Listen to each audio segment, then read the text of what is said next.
I feel like the region of the South Okanagan has got a palpable history. I don't know how to explain it other than that I felt magic when I moved here. You get to wake up, fresh air. You can go out and pick something if you need it. Yeah, there's just a lot of small little miracles every day on the farm. We did the right things to make things work. And I love seeing the fact that because we have a vibrant tourism industry now, people coming for wine, that high-end restaurants and delis and the fruit stands have all exploded. When I first got to the Okanagan in the 80s, all the fruit stands were closed and boarded up, and now there's brand new ones, and they've got all this produce, and it's bringing people into the valley and just making it that much more successful. We're connecting people to the fact that dining and eating should be a cultural experience, and I feel like we're starting to set that precedence, that the expectations are growing from the consumer base, and I think perhaps we're setting an example as a world stage for the wine industry and a very burgeoning tourism industry, that there's so much more than just wine here. There's people, there's stories, there's history, and we should be sharing that.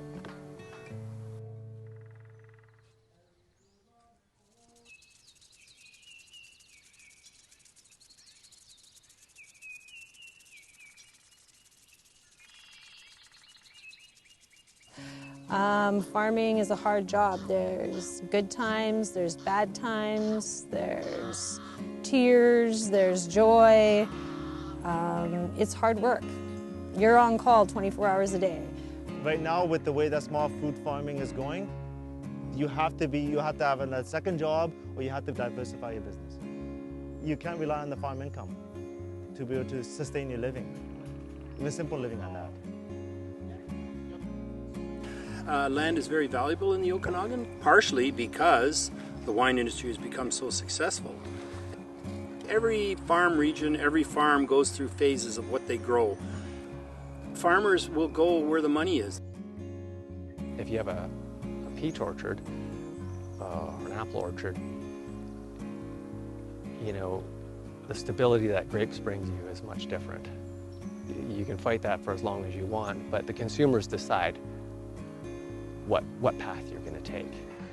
I've always loved the Okanagan and I have great memories of the fruit that we can have here, but that's slowly disappearing. You know, and ground crop, I mean, even the orchardists were saying, ground crops, you're crazy. You know, why would you do ground crops? It's so hard. And, you know, maybe it is. I'm glad we chose it. I'm glad we're doing it. But, you know, it's a lot of work, you know, so. And it's great to see these little pieces of property that are so successful, and they are, but they're successful because the people work hard, and I worry that they're going to burn out. Yeah, you just got to have kind of faith in yourself and tell yourself that, you know, it's going to get better, it'll work out, because if you don't have that type of attitude, farming, yeah, you definitely won't make it through the day. It's a lot of work, it's a lot of dedication, self-sacrifice. Yeah, I always say, I'm married to the farm, there's nobody else, so. You have to keep your head up. You have to keep your head up, because if you put your head down, you will see that dwindling down your food. I try to take pride in my food. Luckily, I have a very understanding wife, and I have a very understanding family that they see that I put a lot of hours into it, and I want to do good work, and I want to show something that I'll be proud to my kids, to show them that, hey, this is what my father did. He was proud of it, and look what came out of it. So we always believe in breaking bread with family, those that you love, a historical side of food culture. And of course, I don't do well with buying other people's bread, so we like to bring our bread fresh to every single event that we do, whether it's on-site or off-site. Really, the idea of food and wine culture is encouraging people to understand that the two together, food and wine, are so much better of an experience than one without the other. No matter where we are and what we do, we believe it's our responsibility to represent the future of agriculture by supporting those farmers that are dedicated in quality practice first. We are incredibly proud to have the opportunity to showcase food, farm, and wine culture in such a beautiful space with beautiful people. So thank you very much for your time.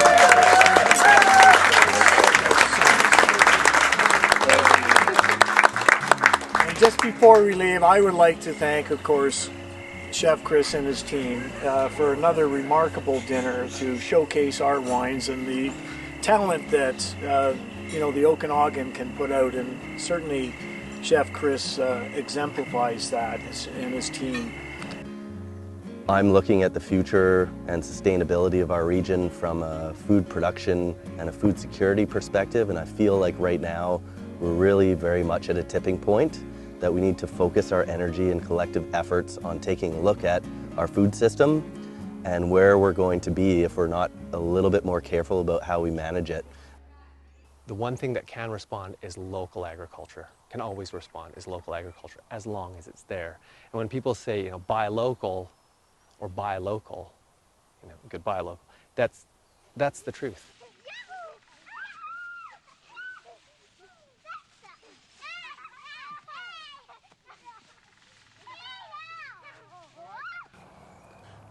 But there is a shift. People are respecting farmers now more than they did. And it's more realization how important farmers are. Small-scale farming, just like any local business, depends on community support and local support. And if we're doing that, if we're choosing with our dollars what to support and not relying on policymakers to implement duties or other sanctions for buying further afield, which come with repercussions.